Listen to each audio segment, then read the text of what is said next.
तो AMU paramedical की counselling को लेकर एक क्वेश्चन बहुत ही ज़्यादा डिस्टर्ब कर रहा है बच्चों को, जो कि वो कमेंट सेक्शन में मुझसे पूछ रहे हैं, इंस्टाग्राम पे भी मुझसे पूछ रहे हैं। तो आज की वीडियो में मैं वही क्वेश्चन एड्रेस करने वाली हूँ। तो बच्चों का सवाल ये है कि दीदी, काउंसलिंग करते टाइम अगर वेटिंग में हमारा नाम है तो एसएफएस का ब्रांच फिलिंग करना है या रेगुलर का करना है या फिर दोनों का करना है। तो आज की वीडियो में मैं आपको उस चीज़ के ऊपर क्लैरिफिकेशन देने वाली हूँ कि आपको अगर ऐसा कुछ भी है तो कैसे आपको अपना ब्रांच फिलिंग करना है। तो देखो, जिनका क्लियर है वो तो अपना रेगुलर आराम से भर दो, कोई दिक्कत नहीं है, आपको तो मिल ही जाएगा। ठीक है। बाकी जिनका वेटिंग में है वो बच्चे क्या कर सकते हो कि अगर आपका बजट अलाउ करता है और सेल्फ फाइनेंस ब्रांच अगर आपको मिलती है तो आप अफोर्ड कर सकते हो, आपको कोई प्रॉब्लम नहीं है। बट आपकी मेन प्रायोरिटी आपकी ब्रांच है। तो जैसे ओटी ब्रांच आपको चाहिए तो ओटी डालो रेगुलर, नेक्स्ट डाल दो OT SFS, second radiology regular, radiology SFS, MLT regular, MLT SFS.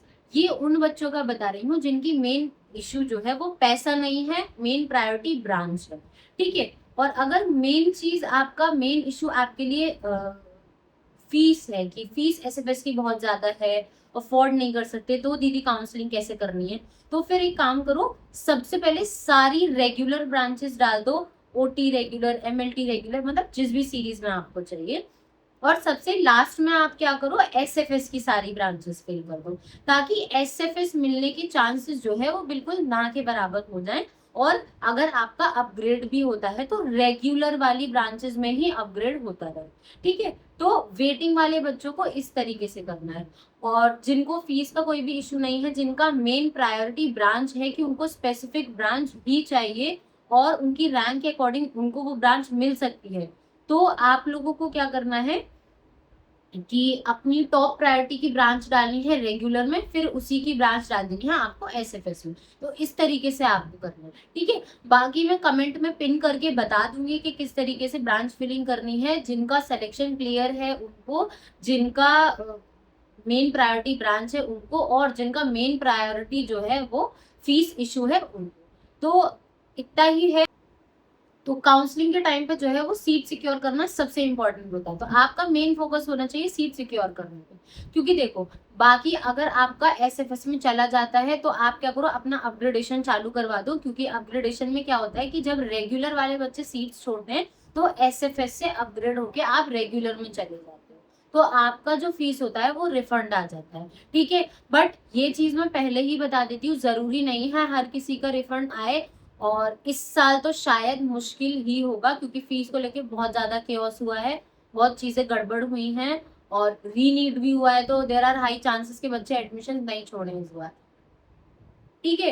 तो अब तुम्हारा फाइनल डिसीजन है कि एडमिशन लेना है नहीं लेना है, लेकिन अगर ड्रॉप नहीं लेना तो एसएफएस में चले जाओ, बिकॉज एटलीस्ट आपको एएमयू का बैकग्राउंड मिल जाएगा, एएमयू में एडमिशन मिल जाएगा। और देखो, प्राइवेट से कंपेयर करोगे तो प्राइवेट में इतना अच्छा क्लिनिकल एक्सपोजर, इतनी अच्छी फैसिलिटीज और इतनी सारी चीजें नहीं है as compare to the Aligarh Muslim university. मतलब अलीगढ़ मुस्लिम यूनिवर्सिटी का कोई कंपेरिजन ही नहीं है।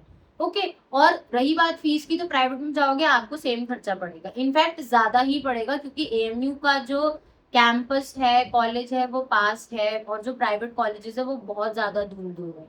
ठीक है। और माहौल भी बहुत अजीब होता है, रेगुलर क्लासेस भी नहीं होते, क्योंकि देखो, मैं अपने पर्सनल एक्सपीरियंस से बता रही हूँ, मेरे बहुत सारे दोस्त हैं जो प्राइवेट यूनिवर्सिटी से पैरामेडिकल कोर्सेज कर रहे हैं, कुछ क्लिनिकल एक्सपोजर नहीं है, कोई क्लासेस का स्केड्यूल नहीं है, कुछ भी नहीं है। तो अब आप देख लो, सेम पैसे में आपको अच्छी जगह से करना है या सेम पैसे में आपको प्राइवेट जगह से करना है। ठीक है। तो मेरा तो सजेशन मैंने आपको दे दिया है, अब फाइनल कॉल आपका है, और इसके अलावा कोई भी डाउट हो तो कमेंट सेक्शन में प्लीज पूछ लेना। ठीक है। मिलते हैं नेक्स्ट वीडियो में, टिल देन बाय बाय।